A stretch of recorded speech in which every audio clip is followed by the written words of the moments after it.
Good morning. We've arrived at the most important festival in the whole of the church year, Easter Sunday. And it's exactly a year since I introduced Bach's prodigious, haunting early cantata, Christ lag in Todesbanden, Christ lay in the bonds of death, in which he matches Luther's vivid text describing the cosmic battle between the forces of life and death prior to the resurrection. Today's cantata charts a spiritual voyage of a totally different kind. Der Himmel lacht, die Erde jubiliert. The heavens laugh, the earth rejoices. Composed at the ducal court at Weimar when Bach had just turned 30. It's one of just a handful of cantatas which, by their scale and scoring, suggest an alternative original performance space to the diminutive music gallery in the court chapel known as the Himmelsburg, or the Castle of Heaven, where Bach worked week in, week out with his core ensemble of 8 professional singers and 5 instrumentalists. Evidently, the ducal family of Weimar chose from time to time to attend the afternoon services in the town church of St. Peter and Paul, but whether for reasons of politics, preacher preference, or simple variety, we just can only guess. The organist at the Stadtkirche was Bach's cousin, Johann Gottfried Walter, who was a fine composer himself. So here suddenly was a possibility of joining forces with the town musicians for this, the most important feast in the whole of the church year. And Bach clearly relished the opportunity, for it gave him the chance to compose for the biggest apparatus he'd ever had at his disposal, a 5-part vocal choir and an orchestra divided into 3 instrumental groups or choirs, one comprising 3 trumpets and timpani, 3 oboes and bassoon, and a 5-part string orchestra. And as you're about to hear, he uses these to glorious effect in the outer movements of this fine cantata. It opens with a festive sonata for 3 instrumental choirs before the vocal choir bursts in, evoking laughter up in heaven and jubilation here on earth at Christ's resurrection.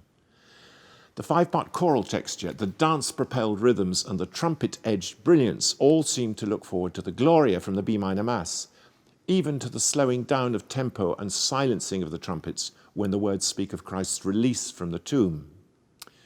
By contrast, the middle movements are much more intimate, chamber-like in scale, allowing the court capella to take center stage for 3 pairs of recitatives and arias. So in effect, Bach has come up with a 2-tiered structure, inviting us to contemplate in turn the whole cosmos, rejoicing in those grand opening movements, then an injunction by the bass soloist for us to participate as individuals in Christ's resurrection. And this is followed by the tenor celebrating the victory of the cross and the need for man to emerge free from the grip of sin and for Adam to decay within us. And finally, the soprano soloist steps forward to sing of the projected union with Jesus and anticipating the final hour, to sing a kind of lullaby with oboe d'amore obbligato, marking the hushed passage from this life to the next, while the upper strings wordlessly intone the deathbed chorale, Wenn mein Sündlein vorhanden ist. The cantata ends with a prayer to be like the angels in a transcendent setting with a soaring trumpet descant. It's a really extraordinary progression from the riotous laughter of heaven and earth to greet Christ's resurrection, to this intimate and magical conclusion, and characteristic of this sequence of Bach's church cantatas, which I selected from the live recordings we made in the course of our Bach cantata pilgrimage in the year 2000. This one comes from the Church of St. George in Eisenach, the town in Thuringia where Bach was born. It was very special and incredibly poignant to be allowed to perform this glorious music on Easter Sunday in the very church where Bach himself sang as a chorister and where Luther had sung as a treble. And earlier that day, we'd been invited to join with the local choir to sing in the main church service, a moving opportunity to connect with the past and to forge a continuity with Luther, with Bach, and with the Eisenach community. This recorded performance marks the culmination of a year of Bach cantatas, a musical treasury that is still astonishingly little known and yet offers us inspiration and much-needed solace as we begin to emerge from this hibernation, lockdown, and the tragic fallout of COVID.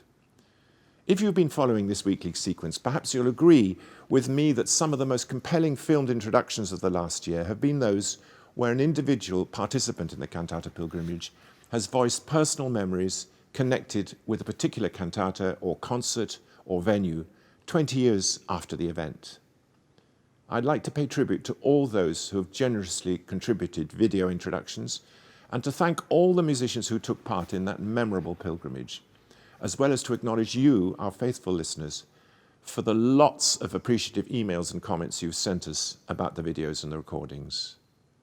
There's still 2 more to come, tomorrow and on Tuesday, and there's always the complete box set of the cantatas you can acquire via the Monteverdi website. Happy Easter.